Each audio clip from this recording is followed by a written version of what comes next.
नमस्कार प्यारे साथियों, मैं अरुण सक्सेना एक बार फिर से आप सभी का स्वागत करता हूं। रोजगार विद अंकित परिवार में आप सभी लोगों का एक बार फिर से हार्दिक स्वागत, हार्दिक अभिनंदन।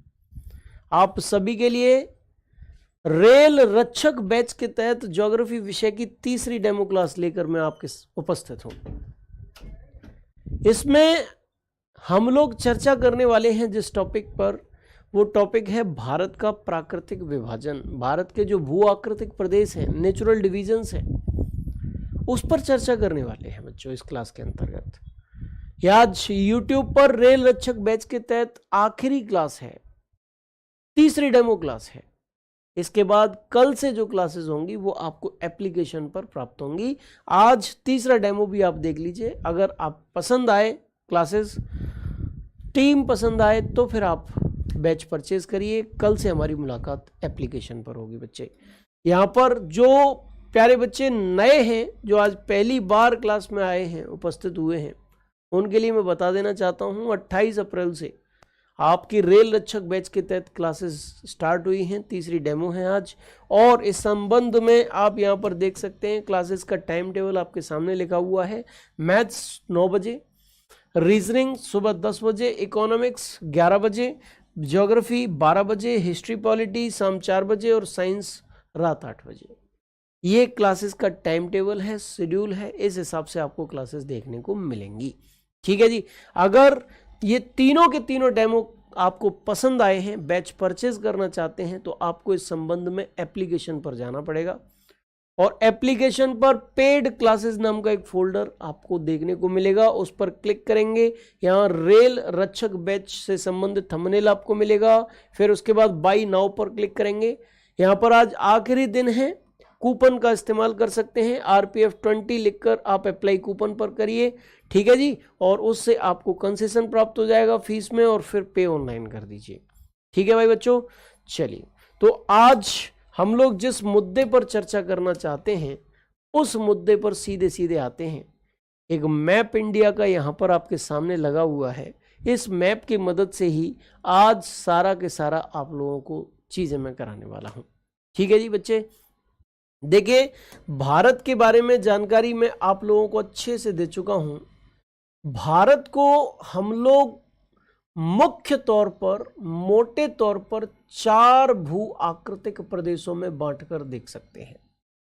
कितने भू आकृतिक प्रदेश बच्चे? 4 भू आकृतिक प्रदेशों में हम भारत को बांटकर देख सकते हैं। और उनमें जो पहला भू आकृतिक प्रदेश आपको मैं लाल कलर से जो ट्रेस कर रहा हूं, वो देखने को मिलेगा। और वो भू आकृतिक प्रदेश कौन सा है?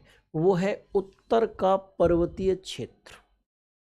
क्या है बच्चे? उत्तर का पर्वतीय क्षेत्र।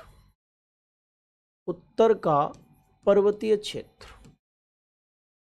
पर्वतीय क्षेत्र यानी कि mountainous area of the north. क्या है बच्चे? Mountainous area of north, area of north. ये आप लोगों को भारत के कहां पर मिलेगा? उत्तर में देखने को मिलेगा।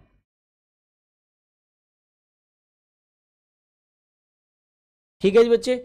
इसके बाद आप लोगों को प्राप्त होगा क्या?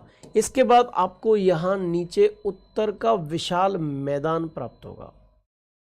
क्या प्राप्त होगा? उत्तर का विशाल मैदान, great plains of the north. उत्तर का, क्या आपको यहां पर राइटिंग साफ साफ दिखाई दे रही है? नहीं दिख रही तो कोई बात नहीं, कलर दूसरा इस्तेमाल कर लेते हैं। उत्तर का विशाल मैदान, विशाल मैदान। ठीक है जी। ग्रेट प्लेन्स, क्या देखने को मिलेगा? Great plains. इसके बाद थोड़ा सा और नीचे आप जाएंगे तो प्यारे बच्चे आप लोगों को यहां पर देखने को मिलेगा प्रायद्वीपीय पठार, पेनिनसुलर प्लेटो। ये क्या है? ये प्रायद्वीपीय पठार है, पेनिनसुलर प्लेटो है, पेनिनसुलर प्लेटो, पेनिनसुलर प्लेटो। और चौथा जो भूभाग आपको दिखाई देगा उसमें 2 क्षेत्र आएंगे। प्यारे बच्चे, उसमें कितने क्षेत्र आएंगे? उसमें 2 क्षेत्र आएंगे। और वो 2 क्षेत्रों में पहला क्षेत्र क्या है? पहला क्षेत्र आपको दिखाई देगा तटीय मैदान के रूप में। ये आपका पश्चिमी तटीय मैदान है, ये पूर्वी तटीय मैदान है। Eastern coastal planes, western coastal planes, ये तटीय मैदान है बच्चे, तटीय मैदान, कोस्टल प्लेन्स। ठीक है जी, कोस्टल प्लेन्स। और इसके बाद भाई जो एक और चीज इसमें ही एडेड मिलेगी आप लोगों को, वो क्या चीज है बच्चे? वो है यहां पर देख पा रहे हैं आप, ये लक्षद्वीप और अंडमान निकोबार द्वीप समूह, लक्षद्वीप और अंडमान निकोबार द्वीप समूह। बच्चे आप अच्छी तरीके से देख सकते हैं, क्लियरली देख लीजिए आप। ये भारत के 4, मोटे तौर पर भारत को 4 भू आकृतिक प्रदेशों में बांटा जा सकता है। वो चारों के चारों क्षेत्रों के नाम यहां पर लिखे हुए हैं, आप देख सकते हैं। उत्तर का पर्वतीय क्षेत्र, mountainous region of the north. उत्तर का विशाल मैदान, great plains of the north.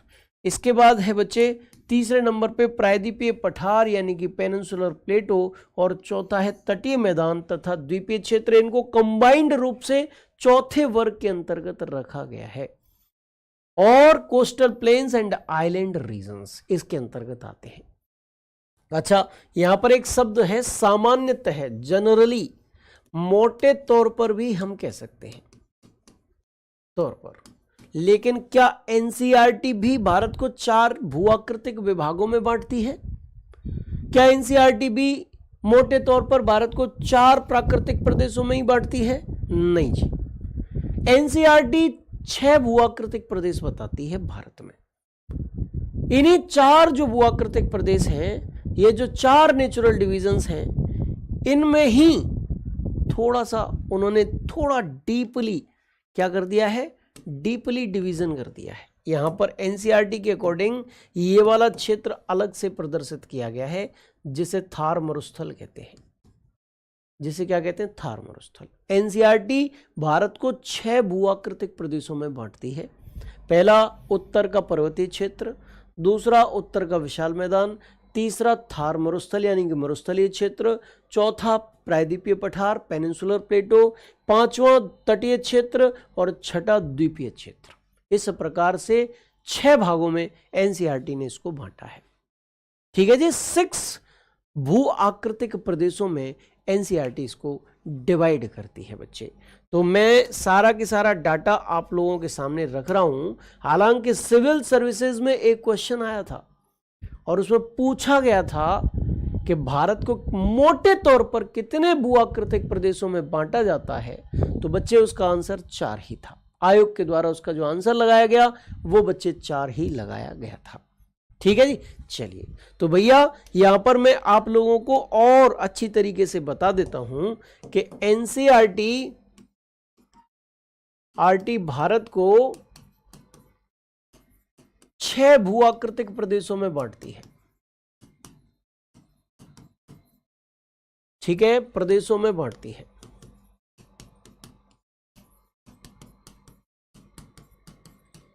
NCERT ने भारत को 6 नेचुरल डिविजन्स में बांट रखा है। पहला आपका उत्तर का पर्वतीय क्षेत्र है। उत्तर का पर्वतीय क्षेत्र, ये भी मैं लिखा देता हूं अच्छी तरीके से आप लोगों को। माउंटेनस एरिया ऑफ नॉर्थ,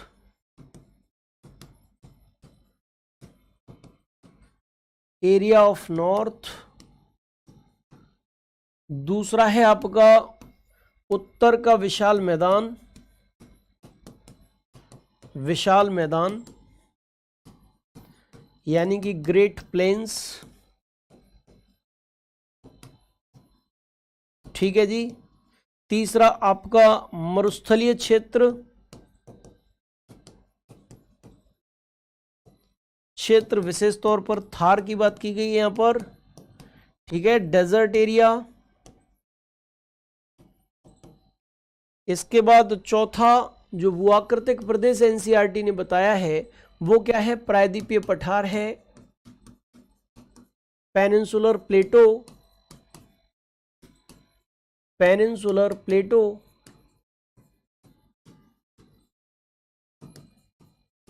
ठीक है। पांचवा है वो है तटीय मैदान,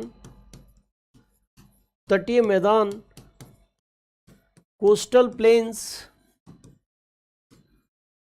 कोस्टल प्लेन्स। और छठवां है आपका द्वीपीय क्षेत्र, यानी कि आइलैंड एरिया, आइलैंड एरिया, ठीक है। ये 6 प्राकृतिक प्रदेशों में या भूआकृतिक प्रदेशों में मेरे प्यारे बच्चे बांटा गया है एनसीईआरटी के द्वारा।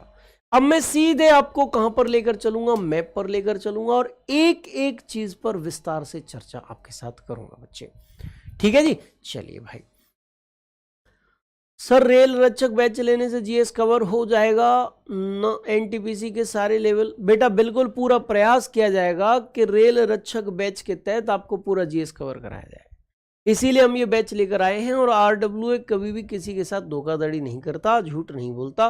बाद बाकी आप मुझसे न पूछकर, अगर कोई विद्यार्थी आरडब्ल्यूए से पहले बैच परचेज कर चुका है, पढ़ चुका है, तो आप उनसे पूछिए। टीचर से पूछोगे तो जाहिर सी बात है वो तो हाँ करेगा, आपको विश्वास जब ही होगा जब विद्यार्थी से पूछोगे, ठीक है जी। अच्छा, अब आप पूछ रहे हो, मंजू बुरिया जी पूछ रहे हैं कि बताइए कि अगर दोनों में से ऑप्शन 4 भी हो 6 भी हो तो किसको आंसर लगाएंगे? यहां पर सीधी सीधी बात है। क्वेश्चन पूछे मोटे तौर पर भारत को कितने भूआकृतिक प्रदेशों में बांटा जा सकता है, तो 4 आंसर लगा दीजिए। और अगर क्वेश्चन पूछे कि बताइए भाई एनसीईआरटी के अकॉर्डिंग भारत को कितने भूआकृतिक प्रदेशों में बांटा गया है, तो 6 भूआकृतिक प्रदेश लगा दीजिए। दोनों ही बात सत्य है, मैंने दोनों ही आपको बताई है। आंकड़ा प्रमाणिक एनसीईआरटी का माना जाता है, जो बिल्कुल सत्य होता है। यहां पर मैंने जो आपको लिखाया 4 वाला, उसमें स्पष्ट लिखा है सामान्यतः मोटे तौर पर, तो फिर वो भी आंकड़ा गलत नहीं है, वो भी सही है। चलिए भाई, बहुत अच्छा। अब हम आगे बढ़ते हैं बच्चे। तो सबसे पहले हम बात करेंगे कि उत्तर के पर्वतीय क्षेत्र की। आज की इस क्लास में मैं आप लोगों को बताने वाला हूं कि जो मोटे तौर पर 4 भूआकृतिक प्रदेशों में भारत को बांटा गया है, वो भूआकृतिक प्रदेश बने कैसे हैं, उनकी फॉर्मेशन कैसे हुई है, उनका निर्माण कैसे हुआ है, इस चीज पर आज की इस क्लास में चर्चा करूंगा, ठीक है बच्चे। चलिए, तो यहां पर देखिए उत्तर का पर्वतीय क्षेत्र, the mountainous area of the north, इसमें आप लोगों को क्या देखने को मिलता है? तो बच्चे यहां पर आप लोगों को हिमालय पर्वत देखने को मिलता है। क्या देखने को मिलता है? हिमालय पर्वत। हिमालय पर्वत धनुष की आकृति में मौजूद है। भगवान राम का धनुष देखा था, कैसे खींच लेते तो एकदम ऐसे करके, वो धनुष की आकृति में हिमालय पर्वत का विस्तार पाया जाता है। अगर आपसे क्वेश्चन पूछा जाए कि संसार का सबसे ऊंचा पर्वत कौन सा है, आप क्या आंसर लगाओगे बेटा? आप आंसर, आवाज तो सही है भाई, आवाज तो सही है, मेरी तरफ से तो आवाज में कोई दिक्कत नहीं है, ठीक है जी। चलिए भाई, डाउट ग्रुप में कैसे जुड़े मैं बता दूंगा बेटा, अभी थोड़ा सा समझ लो, लास्ट में डाउट ग्रुप के बारे में बता दूंगा आपको। तो भैया मैं बता रहा था कि अगर आपसे क्वेश्चन पूछा जाए कि संसार का सबसे ऊंचा पर्वत कौन सा है, संसार का सबसे ऊंचा पर्वत, सबसे ऊंचा पर्वत, क्या आंसर लगाओगे? हाईएस्ट माउंटेन, हाईएस्ट माउंटेन कौन सा है, सबसे ऊंचा पर्वत कौन सा है? आप आंसर लगाओगे हिमालय। क्या आंसर लगाओगे आप? हिमालय को आंसर लगाओगे बच्चे। संसार का सबसे ऊंचा पर्वत हिमालय पर्वत है, संसार का सबसे ऊंचा पर्वत बच्चे, ठीक है जी। चलिए, इसके बाद अगर हम चर्चा करें, ये तो हिमालय हो गया। अच्छा, इसके बाद अगर हम चर्चा करें हिमालय कैसा पर्वत है, तो एक नवीन वलित पर्वत है, नवीन वलित पर्वत है। अब ये नवीन वलित पर्वत क्या होता है? New folded mountain, new folded mountain. प्यारे बच्चे, ये न्यू फोल्डेड माउंटेन क्या होता है? आपसे अगर क्वेश्चन पूछा जाए कि न्यू फोल्डेड माउंटेन क्या होता है, तो बच्चे पहली बात, नवीन का मतलब जिसकी एज बहुत ज्यादा ना हो, जो एज में, आयु में बहुत पुराना ना हो। और वलित का मतलब है फोल्ड पड़ने के कारण जो बना हो। जैसे माता जी आटा गूंथती हैं डेली, और आपने आटा गुथा हुआ आटा लिया और उसको दो तरफ से दबाया, दो तरफ से उसको प्रेशराइज्ड किया, आटा बीच में ऊपर उठ के आ जाएगा। दो तरफ से आप उसे क्या कर रहे हैं, प्रेशराइज्ड कर रहे हैं, आटा बीच में ऊपर उठ के आ जाएगा। इसी प्रकार से ऐसे पर्वत जो कंप्रेसिव फोर्सेस के कारण, संपीड़नात्मक शक्तियों के कारण जिनका निर्माण हुआ है, उसे हम कहते हैं वलित पर्वत। बच्चे यहां पर एक्चुअल में हुआ क्या, हिमालय पर्वत के मामले में हुआ क्या कि ऊपर एक प्लेट आपकी है यूरेशियन प्लेट, यूरेशियन प्लेट, और नीचे एक, इसके नीचे एक प्लेट है Indo Australian plate, Indo Australian plate, Indo Australian plate, और बीच में एक सागर हुआ करता था जिसका नाम है टेथिस सागर। बीच में क्या हुआ करता था, सागर हुआ करता था जिसका नाम क्या था, टेथिस सागर, टेथिस सी। अब ये इंडो ऑस्ट्रेलियन प्लेट जो है यूरेशियन प्लेट की ओर उत्तर पूर्व दिशा में, नॉर्थ ईस्ट डायरेक्शन में कुछ इस प्रकार से आगे बढ़ी। टेथिस सागर के सेडिमेंट्स फोल्ड होकर तुरंत ऊपर आ गए। क्या आ गए, टेथिस सागर के सेडिमेंट्स अवसाद फोल्ड होकर ऊपर आ गए, और जब ये फोल्ड होकर ऊपर आ गए तो एक पर्वत बन गया, और वो पर्वत क्या कहलाया बच्चे, उस पर्वत का ही नाम हमने रख दिया हिमालय पर्वत। उस पर्वत का नाम क्या रख दिया, हिमालय पर्वत। अच्छा, आपसे क्वेश्चन पूछा जाएगा कि हिमालय पर्वत की सर्वोच्च चोटी कौन सी है, तो आप क्या आंसर लगाओगे, माउंट एवरेस्ट। Mount Everest. थोड़ा सा डीप में अगर जाओगे तो बच्चे ये भी देख लो कि माउंट एवरेस्ट को चोमोलुंगमा भी कहते हैं। कहां पर कहते हैं, तिब्बत में कहते हैं। माउंट एवरेस्ट को सागर माथा भी कहते हैं।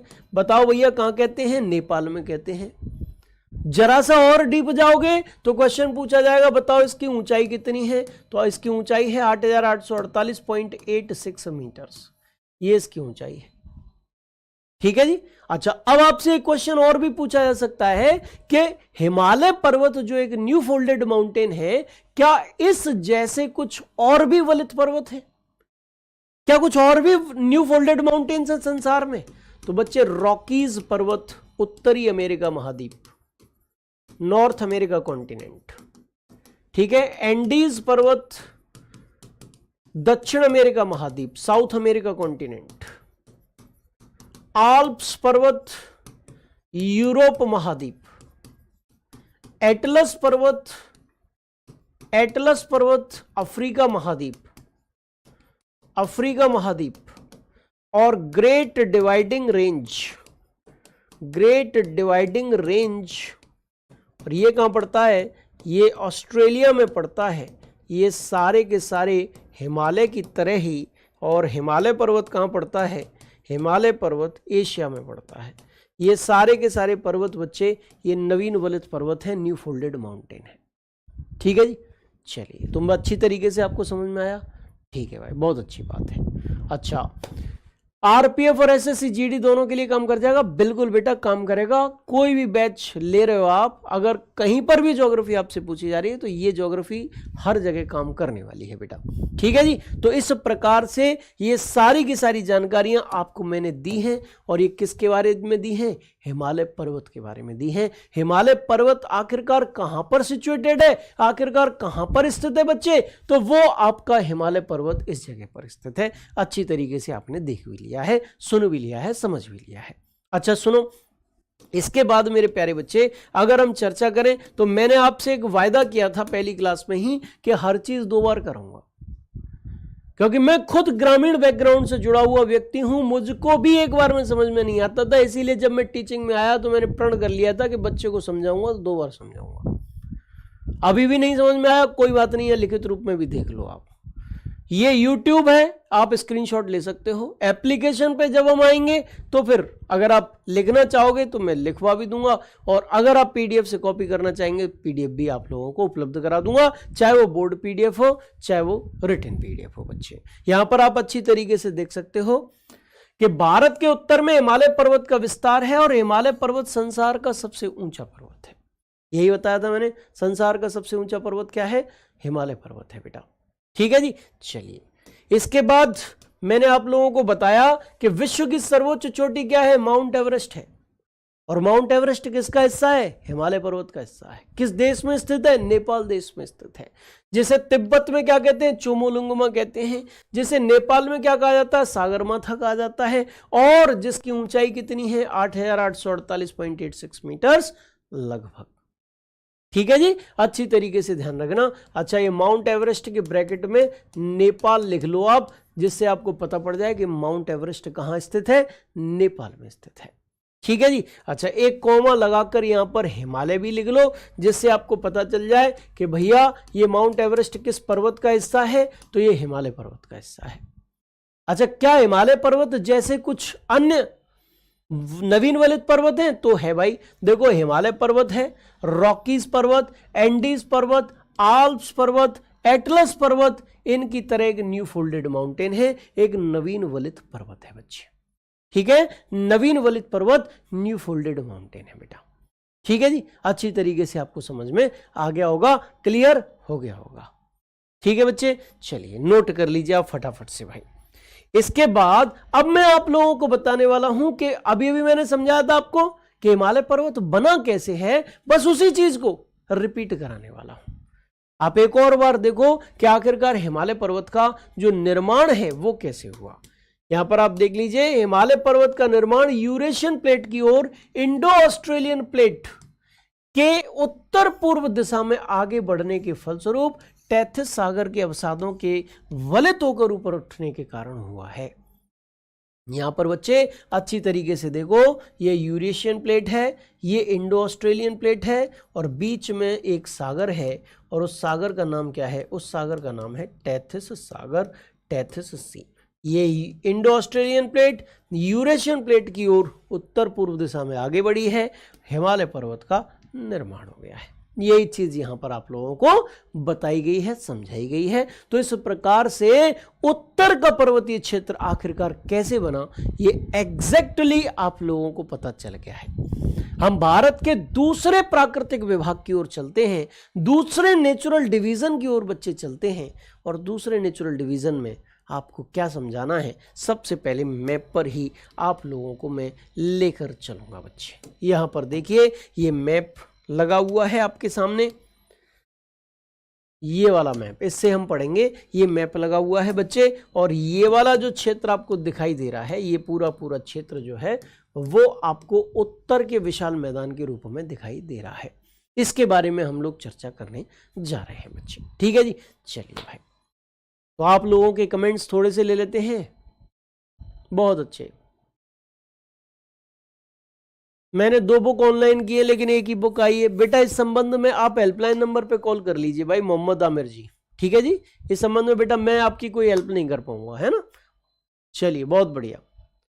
अब इधर देखें भाई, उत्तर का विशाल मैदान, the great plains of the north. मेरे बच्चे, great plains of the north ये कैसे बना? हिमालय पर्वत से जो नदियां निकली है ना, हिमालय पर्वत से जो नदियां निकली हैं, उन नदियों ने हिमालय पर्वत को काटकर जो अवसाद, जो सेडिमेंट्स लाए गए, उन सेडिमेंट्स का डिपोजिशन यहां कर दिया, और क्या बन गया? आपका उत्तर का विशाल मैदान बन गया। बोलो क्या बन गया? उत्तर का विशाल मैदान बन गया। ये नदियां कौन सी थी? सिंधु नदी, गंगा नदी, ब्रह्मपुत्र नदी, और उनकी सहायक नदियां और उनकी ट्रिब्यूटरीज। इसीलिए इसको सिंधु, गंगा और ब्रह्मपुत्र का मैदान भी हम लोग कहकर पुकारते हैं। क्या कहते हैं? सिंधु, गंगा, ब्रह्मपुत्र का मैदान कहते हैं। ये हर वर्ष नदियां यहां पर क्या करती हैं? पोषक तत्वों का जमाव करती हैं, अवसादों का जमाव करती हैं। इसीलिए बहुत उपजाऊ क्षेत्र है। जलोढ़ मिट्टी का विस्तार, एलुवियल सॉइल का विस्तार यहां पाया जाता है, जो भारत की सबसे ज्यादा उपजाऊ मृदा है, most fertile soil of India. इस क्षेत्र की अगर हम बात करेंगे तो यह क्षेत्र चूंकि उपजाऊ है, इसीलिए जनसंख्या का सघन संकेंद्रण, डेंस पॉपुलेशन जो है यहां पर आप लोगों को देखने को मिलती है बच्चे। इस क्षेत्र में गेहूं, गन्ना, चावल इत्यादि की खेती होती है, और यह क्षेत्र भाबर, बांगर, खादर और तराई के क्षेत्र के रूप में विस्तृत रूप से आपको देखने को मिलता है। मैप में आप अच्छी तरीके से देख लीजिए। एक बार मैं ऊपर वाले क्षेत्र को मिटाकर नदियां निकाल देता हूं। देखिए, ऊपर एक पर्वतीय क्षेत्र है, हिमालय पर्वत, और उससे क्या निकलती है? नदियां निकलती हैं। जैसे ये गंगा नदी जा रही है, गंगा नदी जा रही है, इधर आपकी ब्रह्मपुत्र नदी आ रही है, ये रही, ठीक है जी। इधर आपकी सिंधु नदी जा रही है, ये रही, और उसकी सहायक नदियां हैं। तो सिंधु नदी ने, गंगा नदी ने और ब्रह्मपुत्र नदी ने तथा उनकी सहायक नदियों ने जो सेडिमेंट्स लाए हैं, जो अवसाद लाए हैं, उनके निक्षेपण के कारण, उनके डिपोजिशन के कारण ही ये उत्तर का विशाल मैदान बन रहा है, निर्मित हो रहा है बच्चे, ठीक है जी। चलिए, तो यहाँ पर उत्तर के विशाल मैदान की चर्चा हम लोग करते हैं। उत्तर का विशाल मैदान, एक इमेज मैं आपके सामने रख रहा हूं, great plains of north, great plains of north, great plains of the north. देखिए, सबसे पहले एक इमेज मुझे बनाना है। जैसे ये एक पर्वतीय क्षेत्र है, क्या है? एक पर्वत है, एक माउंटेन है, एक माउंटेन है, और पर्वत पर क्या जमी हुई है? पर्वत पर बर्फ जमी हुई है, पर्वत पर जमी हुई है बर्फ। बोलो, क्या जमी हुई है? पर्वत पर बर्फ जमी हुई है, पर्वत पर बर्फ जमी हुई है। और ये बर्फ जब पिघलेगी, ये बर्फ जब पिघलेगी तो किसका निर्माण होगा? नदियों का निर्माण होगा। और जब पानी बहुत स्पीड से नीचे गिरता है तो अपने साथ पर्वत को काट कर लाएगा। जैसे ही नदी मैदानी इलाके में प्रवेश करेगी, उसकी स्पीड कम हो जाएगी। ये जो बड़े बड़े टुकड़े नदी लेकर आई है पर्वत के, उन बड़े बड़े टुकड़ों को नदी यहीं पर जमा कर देगी मैदानी इलाके के प्रारंभ में ही। और जो छोटे छोटे टुकड़े पर्वत के बचे, उन छोटे छोटे टुकड़ों को ये नदी लेकर जो है वो क्या करेगी? वो आगे बढ़ेगी। बोलो, क्या करेगी बच्चे? नदी आगे लेकर बढ़ेगी। किनको? पर्वत के छोटे छोटे टुकड़ों को लेकर आगे बढ़ेगी। जब बारिश का मौसम आएगा, अच्छा एक चीज और ध्यान रखना, जब नदी एकदम से कुछ इधर से कुछ इधर से कुछ इधर से कुछ इधर से पानी आएगा तो इस जगह पर एक दलदली क्षेत्र बन जाएगा। क्या बन जाएगा बच्चे? इस जगह पर एक दलदल क्षेत्र, दलदल बन जाएगा, दलदल, मार्शी एरिया बन जाएगा, मार्शी एरिया। इस जगह मार्शी एरिया बन गया, दलदल बन गया। आगे नदी ने अपनी प्रवाह जो है ले लिया है, और नदी छोटे छोटे कंकड़ पत्थरों को लेकर आगे बढ़ रही है। ये कंकड़ पत्थर भी आपस में टकरा टकरा के महीन हो रहे हैं बच्चे। क्या हो रहे हैं? बारीक हो रहे हैं, महीन हो रहे हैं। और एक चीज ध्यान रखिएगा, जब बारिश का मौसम आएगा, ये नदी का पानी यहां फैलेगा यहां भी फैलेगा। बारिश का मौसम समाप्त होगा, पानी पुनः वहीं की वहीं आ जाएगा। लेकिन ये नदी अपने साथ जो रेत बजरी बालू के कण लेके गई थी प्यारे बच्चे, उन रेत बजरी बालू के कणों को नदी यहां जमा कर देगी। क्या कर देगी? यहां जमा कर देगी, जिससे एक मैदानी इलाका बन जाएगा। अच्छा, भविष्य में कभी ऐसा हो गया कि इस नदी ने अपना मार्ग चेंज कर लिया, कोई रुकावट आई और नदी ने क्या कर लिया? अपना रूट चेंज कर लिया। क्या कर लिया बच्चे? एक रुकावट आ गई और रुकावट के कारण नदी ने अपना क्या कर लिया? रूट चेंज कर लिया। बोलो बच्चे, क्या कर लिया? रूट चेंज कर लिया नदी ने। अब नदी अपने अवसादों का निक्षेपण यहां नहीं करेगी, अब नदी अपने अवसादों का निक्षेपण कुछ इस जगह करेगी। प्रतिवर्ष अपने द्वारा काट कर लाए गए जो सेडिमेंट्स हैं, जो जलोढ़ हैं, एलुवियल्स हैं, उनका निक्षेपण यहां करेगी। ये पुराने जलोढ़ हैं, पुराने जलोढ़, और पुराने जलोढ़ का मतलब ओल्ड एलुवियल्स हो गया, ओल्ड एलुवियल्स। और इनके कारण निर्मित क्षेत्र जो है वो बांगर कहलाता है। और ये नए जलोढ़ हैं बच्चे, नए जलोढ़, न्यू एलुवियल्स, न्यू एलुवियल्स। और न्यू एलुवियल्स के कारण निर्मित क्षेत्र जो है वो खादर क्षेत्र कहलाता है। ये बांगर क्षेत्र, ये खादर क्षेत्र। जो दलदली इलाका है उसको हम कहते हैं तराई। क्या कहते हैं? तराई। और यहां पर जो बड़े बड़े टुकड़ों को नदी ने जमा कर दिया था, उस क्षेत्र को हम कहते हैं भाबर। तो भाबर, खादर, बांगर और तराई, ये 4 क्षेत्र हैं जिसमें उत्तर के विशाल मैदान को हम डिवाइड करके देखते हैं।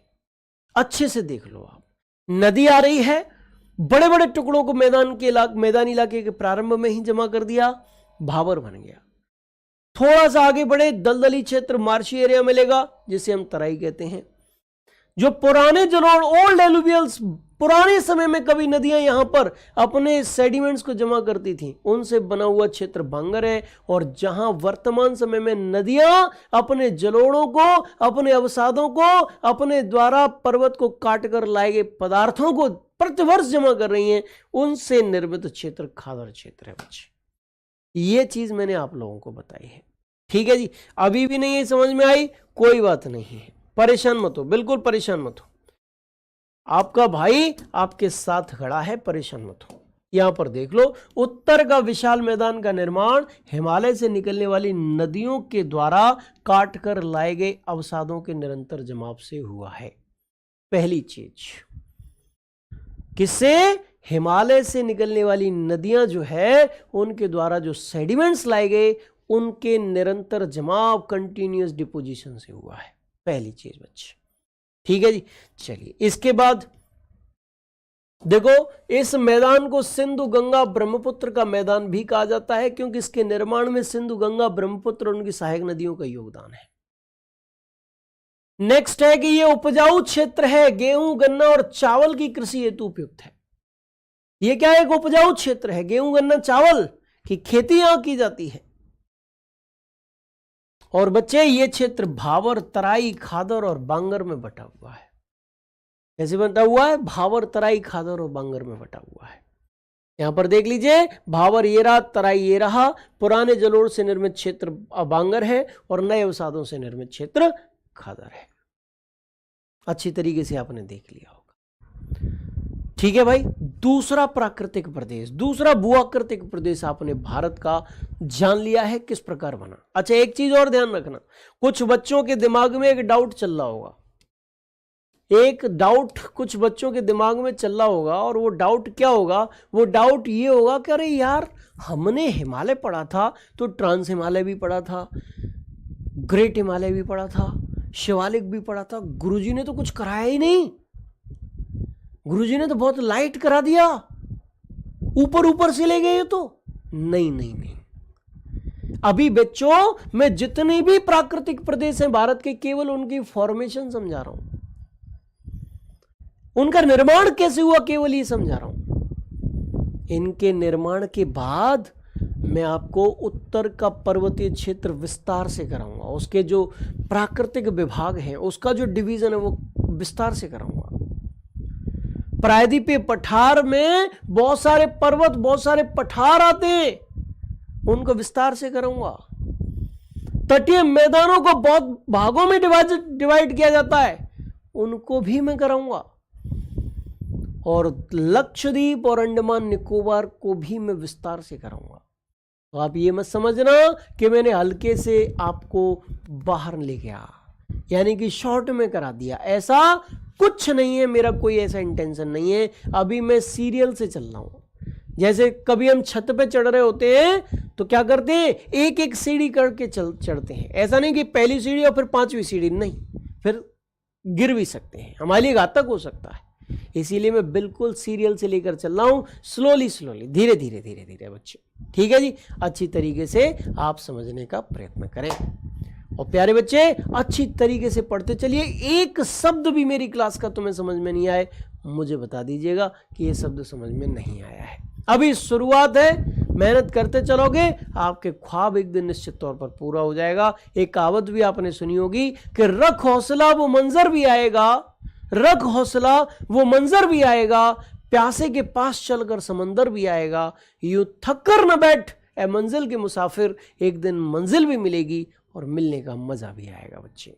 तो कहने का मतलब, अभी आपका कठिन समय चल रहा है, इस कठिन समय में केवल मेहनत करते रहिए, जिस दिन नौकरी लग जाएगी ना, मजा आ जाएगा। ठीक है जी, चलिए आगे बढ़ते हैं बच्चे। अब हम बात करते हैं सीधे तीसरे प्राकृतिक प्रदेश की, और तीसरा प्राकृतिक प्रदेश है प्रायद्वीपीय पठार, पेनिनसुलर प्लेटो। ये तीसरा प्राकृतिक प्रदेश है। और बच्चे ये तीसरा प्राकृतिक प्रदेश आखिरकार कैसे बना, जरा इसकी चर्चा हम लोग करते हैं।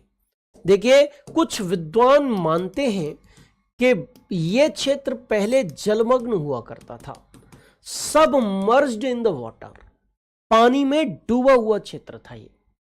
यहां पर एक ज्वालामुखी पर्वत सिचुएटेड था, ज्वालामुखी माउंटेन, वोल्केनिक माउंटेन से स्थित था, और उस ज्वालामुखी से क्या निकलता रहा, लावा निकलता रहा, और लावा के निरंतर जमाव के कारण, कंटिन्यूअस डिपोजिशन ऑफ लावा, इसके कारण क्या हुआ, एक समय ऐसा आया कि इस लावा का तल पानी के तल से ऊंचा हो गया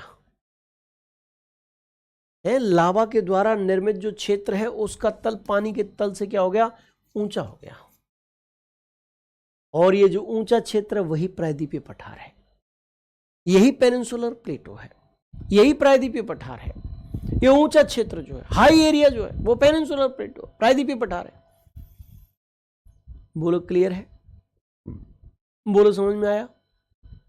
ठीक है जी बच्चे, चलो भाई, ये चीज अच्छी तरीके से आप समझ लो। अब एक चीज और सुनो भाई मेरे प्यारे बच्चे, एक चीज और समझ लो आप। आखिरकार हम उन विद्वानों पे भरोसा कैसे करें, आखिरकार हम उन विद्वानों पे भरोसा कैसे करें जो ये कह रहे हैं कि प्रायद्वीपीय पठार लावा के कंटिन्यूअस डिपोजिशन के कारण बना हुआ है, लावा के निरंतर जमाव के कारण बना हुआ है। उसका एक प्रूफ भी है हमारे पास, और वो प्रूफ क्या है कि यहां पर काली मिट्टी पाई जाती है। क्या पाई जाती है, काली मिट्टी, ब्लैक सॉइल पाई जाती है, ब्लैक सॉइल पाई जाती है, काली मिट्टी पाई जाती है। बोलो क्या पाई जाती है, ब्लैक सॉइल, काली मिट्टी पाई जाती है। बोलो क्या पाई जाती है, काली मिट्टी, ब्लैक सॉइल पाई जाती है। तो भैया वो काली मिट्टी, ब्लैक सॉइल के बारे में मैं आप लोगों को बताने जा रहा हूं, ठीक है। हमेशा ध्यान रखना कि लावा के डिकम्पोजिशन से, लावा के विखंडन से, लावा का जब विखंडन होता है ना, लावा का विखंडन, विखंडन, विखंडन का मतलब क्या है, डिकम्पोजिशन, डिकम्पोजिशन जब होता है तो काली मिट्टी बनती है। जहां कहीं भी काली मिट्टी पाई जा रही है, ब्लैक सॉइल पाई जा रही है, समझ लो वो क्षेत्र लावा के विखंडन से बना हुआ है, ठीक है जी। और काली मिट्टी का पाया जाना इस चीज का प्रमाण है कि ये जो प्रायद्वीपीय पठार है वो लावा के निरंतर जमाव से बना हुआ है। एक चीज और ध्यान रखना बच्चे कि जो प्रायद्वीपीय पठार है वो भारत का सबसे प्राचीन प्राकृतिक विभाग है, oldest natural division of India, Bharat का सबसे प्राचीन प्राकृतिक विभाग कौन सा है बच्चे, प्रायद्वीपीय पठार है, पेनिनसुलर प्लेटो है बच्चों। चाहे वो उत्तर का पर्वतीय क्षेत्र हो, चाहे उत्तर का विशाल मैदान हो, चाहे वो प्रायद्वीपीय पठार हो, चाहे वो तटीय मैदान और द्वीप हो, इन चारों को मिलाओगे तो जो ओल्डेस्ट नेचुरल डिवीजन निकलेगा, जो ओल्डेस्ट नेचुरल डिवीजन निकलेगा बच्चे, वो ओल्डेस्ट नेचुरल डिवीजन प्रायद्वीपीय पठार ही निकलेगा, ठीक है जी।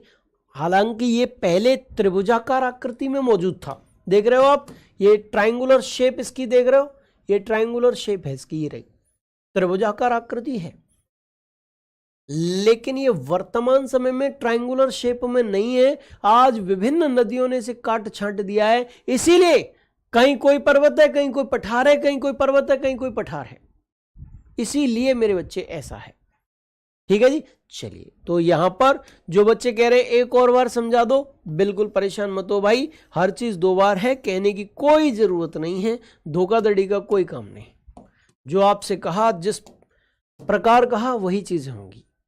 देखिए, मैंने पेनिनसुलर प्लेटो के बारे में, प्रायद्वीपीय पठार के बारे में आपको बताया है। विद्वानों का मत है कि प्रायद्वीपीय पठार का निर्माण ज्वालामुखी के लावा के निरंतर जमाव के फलस्वरूप हुआ है। कुछ विद्वानों का मत है बेटा कि लावा के कंटिन्यूअस डिपोजिशन के कारण इसका निर्माण हुआ, इसका फॉर्मेशन हुआ बच्चे, ठीक है जी। चलिए आगे बढ़ेंगे बच्चे हम लोग। आगे बढ़ते हुए यहां पर एक चीज और समझ लीजिए कि भारत का सबसे पुराना प्राकृतिक विभाग है, oldest natural division of India. ये भारत का क्या है, सबसे पुराना प्राकृतिक विभाग, ओल्डेस्ट नेचुरल डिवीजन है ये भारत का। अच्छा, ये पहले कैसा था, त्रिभुजाकार आकृति में मौजूद था, लेकिन वर्तमान में नदियों ने इसे काट छांट दिया है, कट कर दिया, जगह जगह पे कट कर दिया। और इसीलिए मेरे बच्चे कहीं कोई पर्वत है, कहीं अरावली पर्वत है, कहीं विंध्याचल पर्वत है, कहीं सतपुड़ा पर्वत है, कहीं मालवा पठार है, कहीं छोटा नागपुर पठार है, कहीं दक्कन का पठार है। ऐसे ही विभाजित हो गया बच्चे। बोलो समझ में आया कि नहीं आया, क्लियर हुआ कि नहीं हुआ? ठीक है जी, चलो।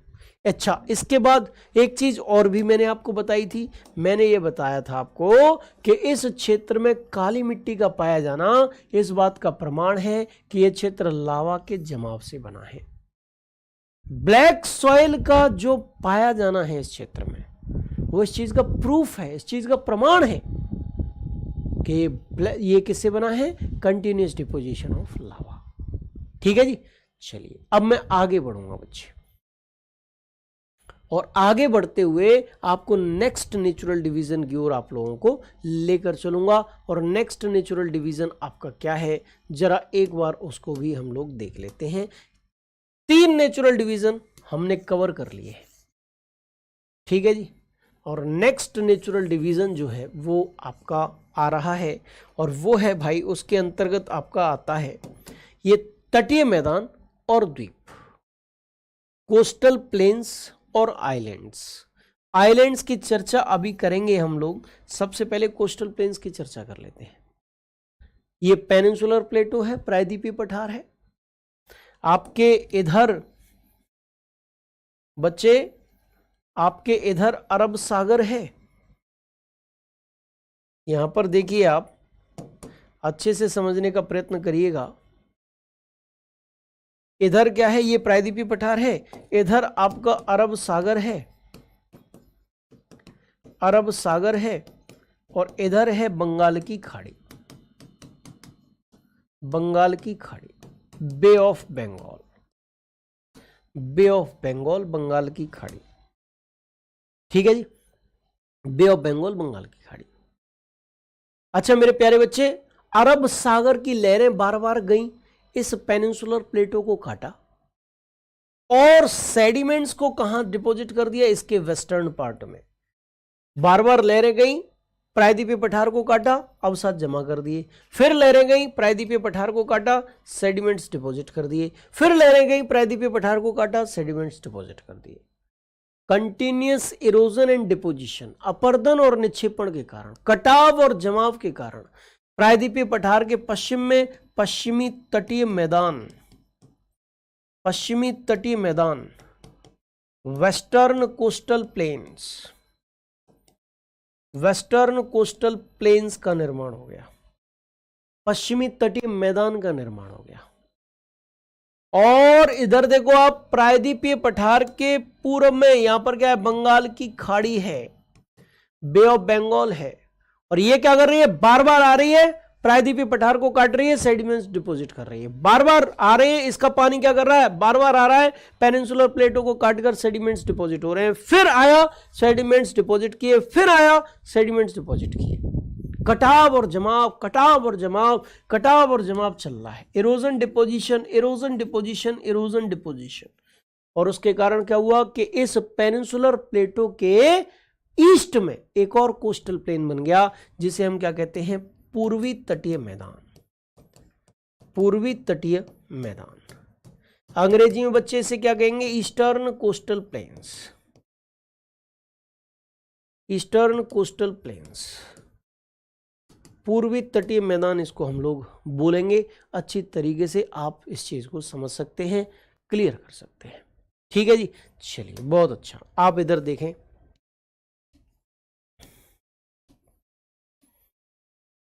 तटीय मैदान, कोस्टल प्लेन्स,